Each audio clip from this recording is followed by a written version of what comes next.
Smile नमस्कार। चलिए मैं बात करूंगी आज बहुत इंपॉर्टेंट पॉइंट्स के ऊपर। अगर आपको बहुत ज़्यादा खांसी हो रही है, लंग्स बहुत ज़्यादा वीक हो रहा है, तो सिंपली आपको करना क्या है, ऑरेंज कलर अप्लाई कीजिए, लंग्स को इम्प्रूव कीजिए। ऑरेंज कलर से हमारा लंग्स बहुत इम्प्रूवमेंट आता है। सो ऑरेंज कलर इस उठे हुए भाग में अप्लाई करेंगे। ये नहीं, ये पहले से मैं लगा रखी हूँ लीवर के लिए, लीवर की वीडियोज़, ठीक है, तो उसको देखिएगा, लीवर की वीडियोज़ अलग है।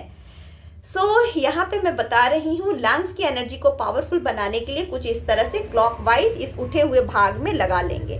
लंग्स किसी को भी दम्मा है, अस्थमा है, उसमें ये बहुत पावरफुल काम करेगा। दोनों हाथों में लगाएंगे, है ना, यहाँ भी ग्रीन लगा हुआ है लेकिन यहाँ पे ऑरेंज लगाएंगे।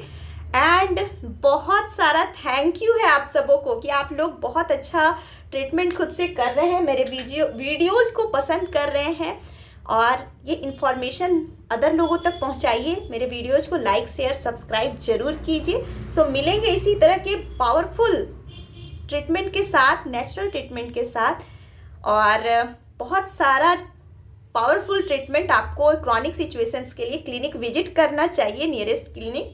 और वैसे तो छोटी छोटी चीज़ें मैं बता देती हूँ और इसे अप्लाई कीजिए और बहुत सारी चीज़ों को ठीक कीजिए। घर बैठे भी ठीक कर सकते हैं, लेकिन क्रॉनिक सिचुएशंस के लिए क्लिनिक विजिट कीजिए। हम लोग मिलेंगे फिर से, और आप लोगों को जो कोई भी प्रॉब्लम है आप मैसेज में मुझे लिख सकते हैं। बहुत ज़्यादा से ज़्यादा वीडियोज़ को लाइक शेयर सब्सक्राइब कीजिए। मिलेंगे नेक्स्ट वीडियो में। Smile, thank you, God bless.